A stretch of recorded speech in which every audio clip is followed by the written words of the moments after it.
2003 की बात है। पापा ने एक नई लोकेलिटी में कुछ साल पुराना घर खरीदा था और हम लोग उसमें शिफ्ट हुए थे। ज्यादा समय नहीं हुआ था, सब कुछ एकदम अच्छा लग रहा था। लेकिन धीरे धीरे घर के अंदर एक अजीब सी गंध आने लगी। पहले तो हमें लगा कि शायद सीवेज की कोई समस्या है। प्लम्बर को बुलाया गया, पर जब उसने हर जगह जांच की तो कुछ भी गड़बड़ नहीं निकली। गंध आती रही और दिन ब दिन और तेज होने लगी। शुरुआत में सोचा कि शायद नई मिट्टी या सीमेंट का असर है, लेकिन वह गंध ऐसी थी जैसे कुछ सड़ रहा हो। सबसे अजीब बात यह थी कि वो गंध सिर्फ रात को आती थी। दिन भर घर एकदम सामान्य रहता, लेकिन जैसे ही अंधेरा होता पूरे घर में वह अजीब सी बदबू फैल जाती। करीब 2 महीने ऐसे ही निकल गए। एक रात डिनर के बाद मैं, मेरा भाई, मम्मी और पापा सब साथ बैठे बातें कर रहे थे। अचानक लाइट चली गई।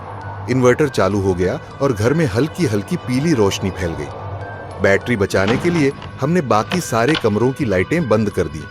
पूरा घर जैसे अंधेरे और सन्नाटे में डूब गया था। तभी कुछ देर बाद हम चारों को एक साथ वही एहसास हुआ। घर में सिर्फ हम नहीं हैं। ऐसा लग रहा था जैसे हमारे अलावा भी कोई और मौजूद है। सन्नाटा इतना गहरा था कि हमारे दिल की धड़कन तक साफ सुनाई दे रही थी। हम सब चुपचाप एक दूसरे को देखने लगे, जैसे बिना कहे भी सभी समझ गए हों कि कुछ गड़बड़ है।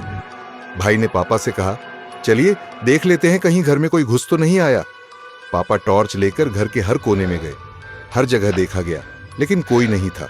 पर उसी समय वो अजीब सी बदबू अचानक बहुत ज्यादा बढ़ गई, इतनी कि बर्दाश्त से बाहर हो रही थी। मम्मी ने कहा, एक काम करते हैं, अगरबत्ती जला लेते हैं। वो किचन में माचिस लेने गई, पर अजीब बात यह थी कि माचिस उन्हें कहीं दिखाई ही नहीं दी। खाली हाथ जब वो वापस लिविंग रूम की तरफ आई तो उनकी नजर सामने पड़ी और वहां एक राक्षस जैसी लंबी आकृति खड़ी थी। उसका कोई चेहरा नहीं था, कोई साफ पहचान नहीं थी, बस एक काली लंबी आकृति जो इंसान जैसी थी लेकिन इंसान नहीं थी। वो दृश्य देखते ही मम्मी की जोर से चीख निकल गई। हम सब भागते हुए लिविंग रूम में पहुंचे और पूछा, क्या हुआ, क्या हुआ? कांपती आवाज में मम्मी ने कहा, अभी अभी यहीं कोई खड़ा था, बहुत लंबा, जैसे राक्षस की परछाई। लेकिन वो परछाई नहीं थी, कोई आकृति थी। पापा ने माहौल बदलने के लिए कहा, ज्यादा डरने से माहौल और भारी हो जाएगा, चलो गाना गाते हैं। हम सब बैठ गए और गाना गाने लगे।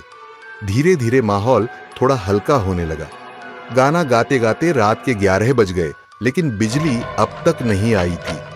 इन्वर्टर की बैटरी खत्म होने लगी और अलार्म बजने लगा।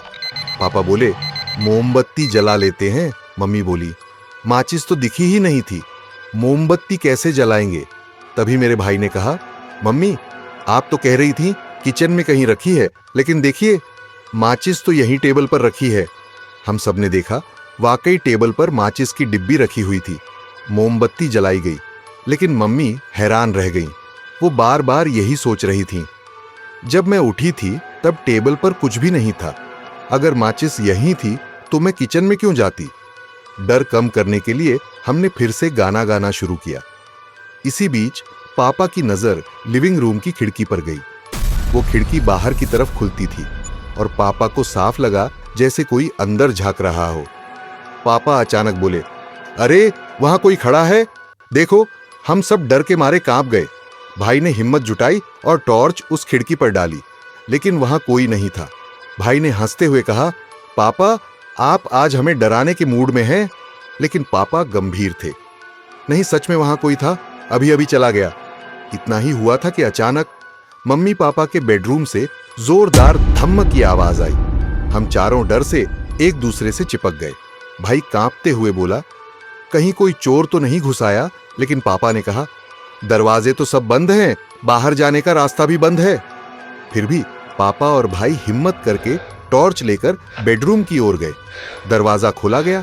कमरा बिल्कुल खाली था, लेकिन वहां वही तेज और बदबूदार गंध फैली हुई थी।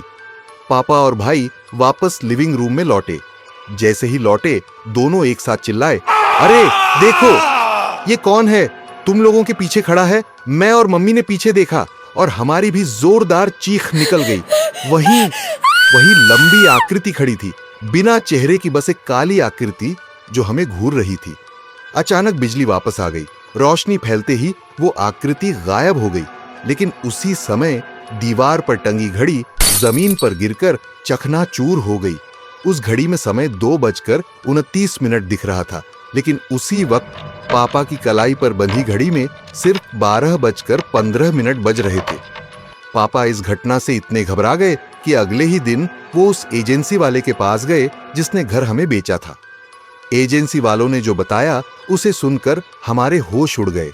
उन्होंने कहा, इस घर का पहला मालिक इसी लिविंग रूम में लगभग रात 2:29 हार्ट अटैक से मरा था। वो यहाँ अकेला रहता था और 3 दिन तक उसकी बॉडी इसी घर में पड़ी रही थी। बदबू आने पर ही पड़ोसियों को पता चला। ये सुनते ही पापा मम्मी ने तुरंत फैसला कर लिया कि अब इस घर में नहीं रहना है। हमने घर उसी एजेंसी को कम दाम में बेच दिया और किराए के घर में शिफ्ट हो गए। आज मेरी उम्र 28 साल है, लेकिन वो घटना मुझे आज भी ऐसे याद है जैसे कल की ही बात हो। और जब भी उस रात को सोचती हूँ, वही अजीब सी बदबू फिर से मेरी नाक में घूमने लगती है।